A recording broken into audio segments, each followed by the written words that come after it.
I need you to clear your schedule, cancel your plans. Whatever you're going to do this week can wait. If you own silver in any form, the next few days are going to determine whether you end this month celebrating or panicking. I'm not being dramatic. I'm not exaggerating for clicks. What is converging on the silver market right now is unlike anything I have seen in my years of covering precious metals. We just witnessed silver hit 120-mile, 64, then crash 30% in a single day.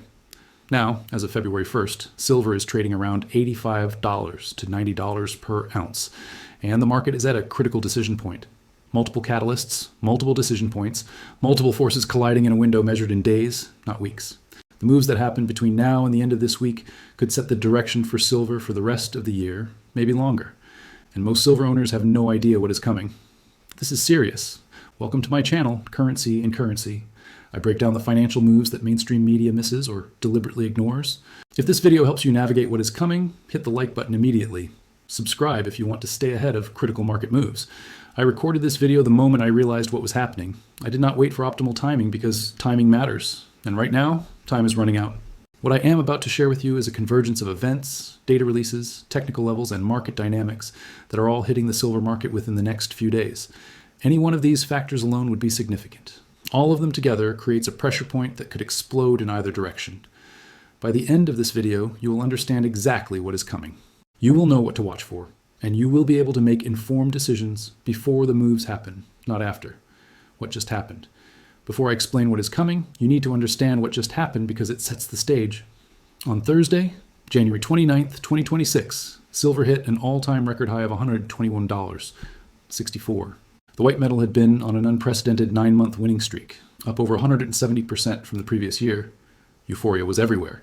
Then, within 24 hours, everything changed. By Friday, January 30th, silver plunged over 30% in a single day to around $78 to $84. This was the worst single-day drop since March 1980. The crash was triggered by President Trump's nomination of Kevin Warsh as the next Federal Reserve Chairman, which stabilized the dollar and sent precious metals tumbling. But here is what matters. That crash did not resolve anything. It created more questions than answers.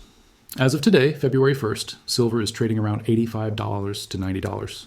That is still up massively from $32 a year ago, but down drastically from $121 just 3 days ago. The market is in chaos. Sentiment is confused, technical levels are uncertain, and the fundamentals have not changed at all. Industrial demand is still at record highs. Supply deficits persist. COMEX inventories are critically low. China's export restrictions remain in place. Nothing about the underlying shortage changed when silver crashed 30%. The paper price moved violently, but the physical reality stayed exactly the same. That disconnect is about to be tested in the next few days. The convergence. Let me explain what makes the next few days critical by walking through each factor converging right now.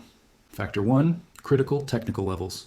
Silver is sitting at the $85 to $90 range. Make or break territory. If it holds above this level, the crash was panic selling that is stabilized. If it breaks below decisively, we could see another leg down towards 70 or lower. Major moving averages are converging here. Support and resistance from previous months are stacked at these exact levels. This is a battlefield where bulls and bears will fight for control.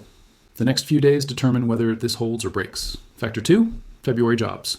Report on Friday, February 7th at 8:30 a.m. Eastern.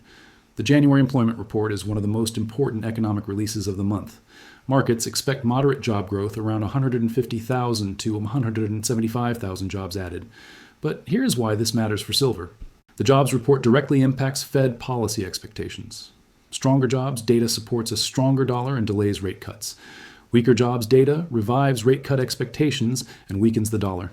Silver crashed when the dollar strengthened on the war's nomination. This single data release Friday morning could move silver 10% or more in either direction. Factor 3, March silver futures and options positioning. The March 2026 contract is where most action is concentrated. Traders are rolling from February into March, creating unusual dynamics. March options are seeing massive open interest accumulation. Both calls and puts are being bought aggressively, suggesting traders expect major volatility in either direction. The positioning changes reveal what smart money thinks is coming. Factor 4, weekly commitment of traders, report on Friday, February 7th at 3:30 p.m. Eastern, the same day as jobs. This shows how large commercial traders manage money and small speculators are positioned in silver futures. We are waiting to see if positioning changed dramatically since the crash. If commercial traders reduced shorts during the crash, they think the bottom is in. If they maintained or added shorts, they expect more downside. This data shows real positioning by players who move serious money. Factor 5. COMEX inventory updates ongoing this week. Daily inventory numbers are critical because we are watching post-C crash flows. Did the crash trigger physical deliveries, or did it bring metal back into vaults? Recent pre-crash trends showed persistent drawdowns.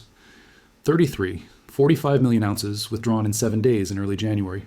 Total registered deliverable inventory sits at only 124 million ounces out of 440 million total. If withdrawals continue despite the crash, it confirms physical demand remains strong. If inventory builds, it challenges the supply squeeze narrative. Factor 6. Dealer premium behavior as a real-time signal. Physical premiums are a real-time indicator of true demand. During the rally to 121, premiums spiked after the crash to 78 to 84. Early reports suggest premiums stayed stubbornly high. 1O's Silver Eagles still command $6 to $8 over spot. 10 bars are 3 to 5 over spot. If premiums stay high this week, it signals the crash was a paper market event not reflecting physical reality. If they compress, it signals broader selling pressure. These 6 factors are concentrated in the next few days, all hitting at once. That is the convergence. That is why the next few days matter more than usual. Why timing matters. Let me explain why this timing is critical, especially after what just happened. Markets move in bursts, long periods of consolidation followed by short periods of violent movement. We just experienced one of the most violent movements in silver history. A 30% crash in 24 hours. That was not normal volatility. That was a market break. And market breaks create opportunity, but only for those paying attention. Here is what typically happens after violent crashes. Scenario A. The dead cat bounce fails. The market bounces slightly. Traders think the worst is over. Then another wave of selling hits and prices make new lows. Scenario B. The V-shaped recovery. The market finds a bottom quickly. Panic sellers get exhausted. Strong hands accumulate and prices surge back within weeks. Scenario C. The multi-month grind. The market enters prolonged consolidation, chopping back and forth, frustrating everyone until a new catalyst emerges months later. The next few days will tell us which scenario we're in. If silver holds 85 to 90 through Friday's jobs report and shows strength, scenario B becomes likely. If it breaks below decisively, scenario A becomes likely. If it chops violently but ends near where it started, scenario C becomes likely. Most of the gains or losses you experience will be determined in the next few days. Not because fundamentals changed, but because the market is choosing which path to take. That probability of significant movement is highest right now in the next 96 hours. Scenario breakdown. Let me walk you through the specific scenarios that could unfold and what each means for silver owners. Scenario 1, the recovery rally. Friday's jobs report comes in weaker than expected. The dollar weakens. Silver holds 85 to 90 support. COOT report shows commercials covering shorts. COMEX inventories show continued withdrawals. Physical premiums stay elevated. In this scenario, silver rips higher. The crash is viewed as panic selling by weak hands.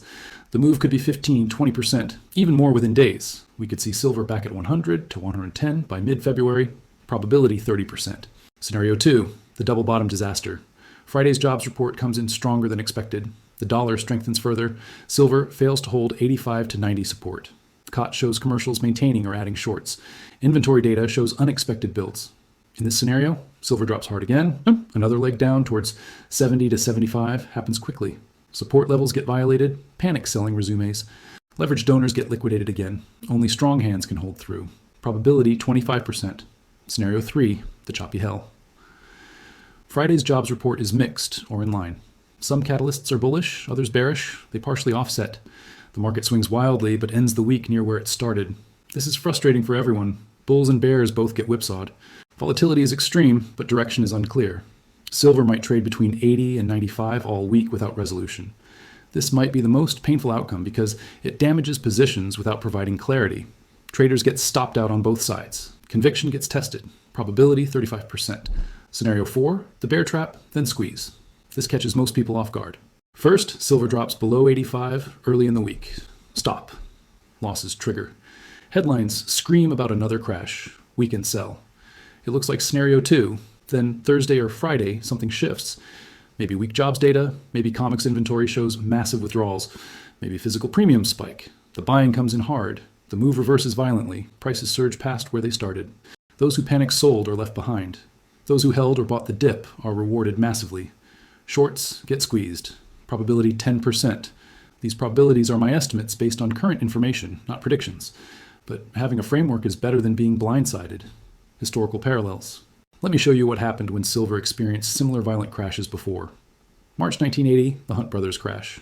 Silver crashed from $50 to $10 over months, but silver bottomed at $10 in 1982, then spent years in the $4 to $8 range before rallying in the 2000s. Lesson: not every crash leads to immediate recovery. Sometimes markets need years to heal. April 2011, silver hit 49. 82, then crashed to 32 within days. It bounced to 43, crashed again to 26. It took until 2020 to sustainably break above 25 again. Lesson: even with strong fundamentals, technical damage can take years to repair. March 2020, the COVID crash, silver dropped from 18 to below 12 in days. Then it reversed and ran to 30 within months. Those who survived got rich. Those who sold the bottom missed the recovery. Lesson: sometimes crashes create the best buying opportunities, but only with capital and conviction to buy when others panic. January 2026, the 121 crash. What happens next? This is what we just lived through. A 30% drop in 24 hours from all-time highs. The question is, which parallel are we following? The next few days provide critical clues. If silver recovers quickly, we are like March 2020. If it grinds lower, we are like April 2011. If it enters extended consolidation, we are like post-1980. History does not repeat exactly, but it rhymes. What different silver holders should do. Let me give specific guidance because your situation determines your strategy. Long-term physical holders, you bought for fundamental reasons. Your action plan is simple. Do nothing different. The next few days matter for traders, not necessarily you. The crash hurt, but you're still up massively from a year ago. If you bought at 30 to 40, continue holding. Do not let short-term volatility shake you out. Be psychologically prepared. If we get the double bottom scenario, your portfolio value will drop further. Decide now that you will not panic sell. If you have cash and we drop to 75 to 80 this week, consider adding, but only if you can hold for years. Active traders, you are managing positions actively. You probably got hurt in January. Reduce position sizes if you have not already. The uncertainty is too high to be fully exposed. If you have gains from current levels, take some profits. If underwater, tighten stop losses, but know that volatile moves can gap through stops. Have a plan for each scenario. Know what you will do if silver breaks above 95. Know what you will do if it breaks below 82. Do not make decisions in real time during fast markets. Friday's events at 8:30 a.m. and 3:30 p.m. are critical. Be especially careful with position sizes around these releases. Leverage traders, you're using futures, options, or leveraged ETFs. You probably got liquidated or severely damaged in January. If you are still using leverage, deleverage now. I'm serious. The next few days are not the time to be maximally leveraged. We just saw 30% moves in one day. That can happen again in either direction. If you must use leverage, use far less than you think appropriate. Cut your normal position in half, then cut it in half again. Volatility is extreme. Gap risk is real. Margin calls come faster than you can react. Those considering entering, you're thinking about buying, wondering if now is the time after the crash. Wait for clarity. Do not buy before Friday's major data releases when the outcome is highly uncertain. Let the move happen. Let the dust settle. Then decide based on new information. Yes, you might miss the bottom if recovery or squeeze scenarios play out, but you'll avoid catching a falling knife if the double bottom plays out. If you must enter now, buy physical metal, not paper. Buy small. Dollar cost average. What I am watching. Let me tell you exactly what I will be monitoring over the next few days and what specific signals I'm looking for. Monday through Wednesday, I'm watching price action at key levels with laser focus. I have specific price levels marked on my charts. $90. If silver closes above this for 3 consecutive days, it strongly suggests the bottom is in and we are entering recovery mode. $85. This is the absolute make or break level. Holding here is crucial for bulls. $82. If we break below this decisively, the next support is $75, and panic could accelerate. $78. The Friday crash, low. If we test this again and break it, panic selling could resume with a vengeance. I'm watching every 4-hour candle at these levels. Volume matters as much as price. High volume at support is bullish. It shows buyers stepping in. High volume on breakdowns is bearish. It shows sellers overwhelming buyers daily. I'm checking physical premium changes at major dealers. I'm checking dealer prices daily. Are Silver Eagle premiums staying high at $6 to $8 over spot? Are generic round premiums stable at 3 to 4 over spot? Are any dealers reporting supply shortages or allocation? Are buyback spreads widening with dealers paying less to buy back metal? If premiums collapse, it signals demand evaporated and the shortage narrative is wrong. If premiums stay elevated despite the crash, it signals strong physical demand that paper prices are not accurately reflecting. Tuesday and Wednesday, I'm watching COMEX inventory data releases closely. Daily inventory updates will show our registered deliverable inventories being withdrawn despite lower prices. Are eligible inventories being converted to registered status? What is the net change over the week? Continued withdrawals despite the crash would be extremely bullish, showing physical demand persists regardless of paper price. Inventory builds would be bearish, suggesting the crash reduced physical demand and the shortage is resolving. Thursday evening, I'm watching pre-job report positioning carefully. How is silver trading ahead of Friday's critical jobs report? Is it rallying in anticipation of weak data? Is it selling off in fear of strong data? Is it dead quiet, suggesting no one knows what is coming? The positioning into the event tells you what the market expects and how traders are positioned. Friday at 8:30 a.m. The jobs report reaction is the big one. I will be watching headline payrolls number versus consensus expectations. Unemployment rate change from previous month, average hourly earnings showing wage inflation pressures, labor force participation rate trends, revisions to previous months that could change the picture. And most importantly, how does the dollar react immediately? How does silver react in the first minutes and hours?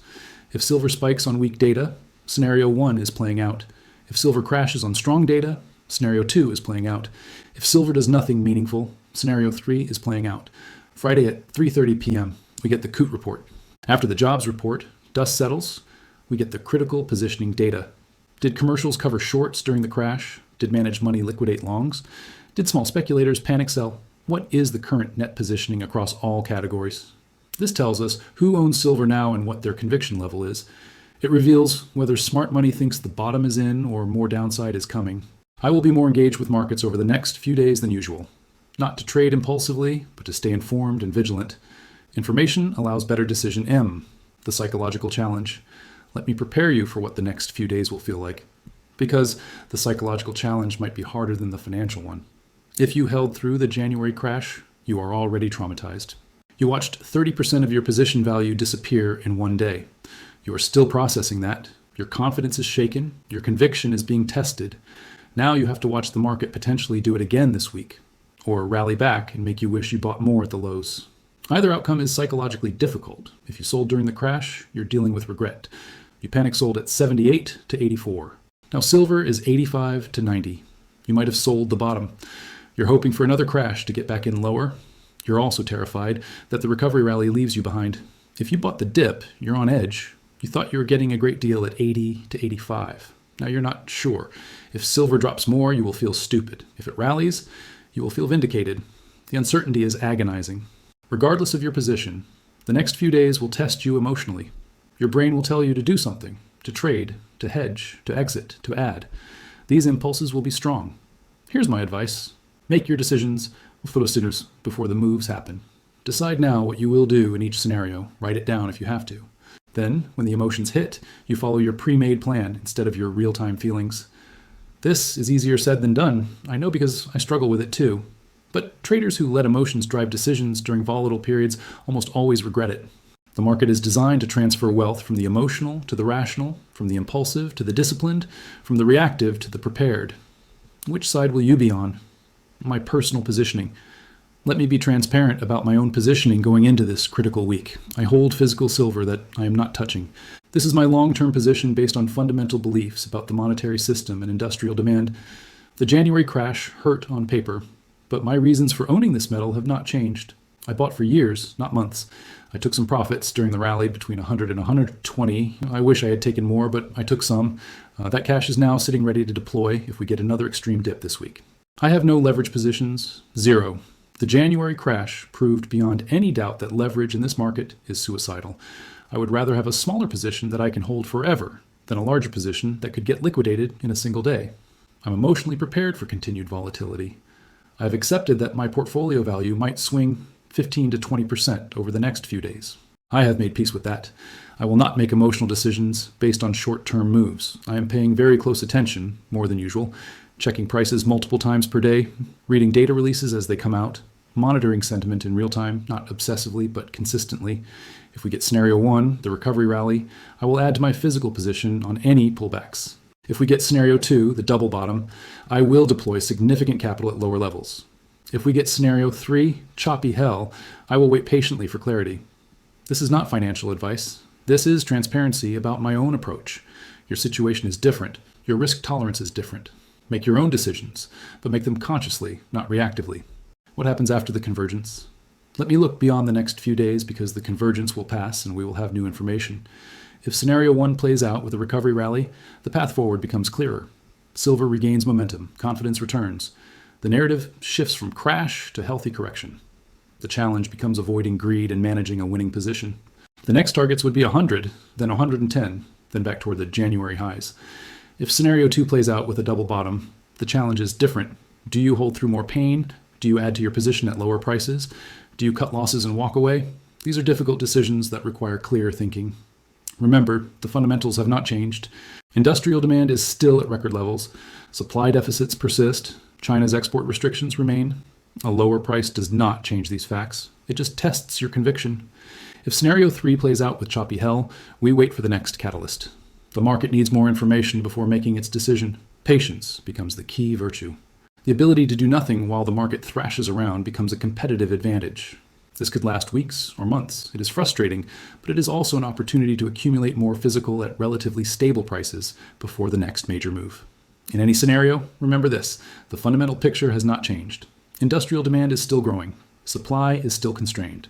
The monetary system is still under stress. COMEX inventories are still critically low at only 124 million registered ounces. These factors persist regardless of what happens in the next few days. Short-term price action does not change long-term fundamentals. But short-term price action can change your ability to maintain positions if you are overexposed or overleveraged. That is why the next few days matter. Not because they change the destination, but because they might determine whether you are still on the journey when the destination is reached. Let me leave you with this. We just witnessed one of the most violent moves in silver history. A 30% crash 24 hours from all-time highs. The market is still processing what happened. Positions are still being adjusted. Sentiment is still confused. And now, less than a week later, we are heading into another convergence of major catalysts. Jobs report, Scouty data, technical levels, inventory updates, premium behavior. The next few days are a test of your conviction, a test of your preparation, a test of your emotional control. Markets are designed to transfer wealth from the impatient to the patient, from the unprepared to the prepared, from the emotional to the rational. The January crash transferred wealth violently, from leveraged traders to cash holders, from weak hands to strong hands, from those who panicked to those who stayed calm. The next few days could do the same thing again in either direction. Which side of that transfer will you be on? If you are prepared, if you have a plan, if you have managed your risk, if you know what you will do in each scenario, you will be positioned to benefit from whatever happens. If you are unprepared, if you are making it up as you go, if you are overexposed to one outcome, if you are letting emotions drive decisions, you are vulnerable. I cannot tell you exactly what will happen. Nobody can. But I can tell you that something significant is likely to happen. The setup is too powerful. The catalysts are too concentrated. The technical levels are too important. The recent crash is too fresh. Pay attention. Stay alert. Be ready. The next few days matter, and now you know why. If this video helped you understand what is coming, hit the like button right now. It helps other silver owners find this warning before it is too late. Share this immediately with anyone you know who owns silver. They need to see this before the moves happen, not after. Subscribe and turn on notifications. I will be posting updates as the situation develops. Friday's jobs report and COOT data will get their own analysis videos. Drop a comment telling me your plan. What are you doing with your silver position over the next few days? Are you holding, reducing, adding? Did you survive the January crash? I read every comment, and I want to know how you are approaching this.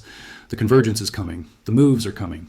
The opportunity and the danger are both coming. Be on the right side. I will see you in the next one. Stay sharp out there.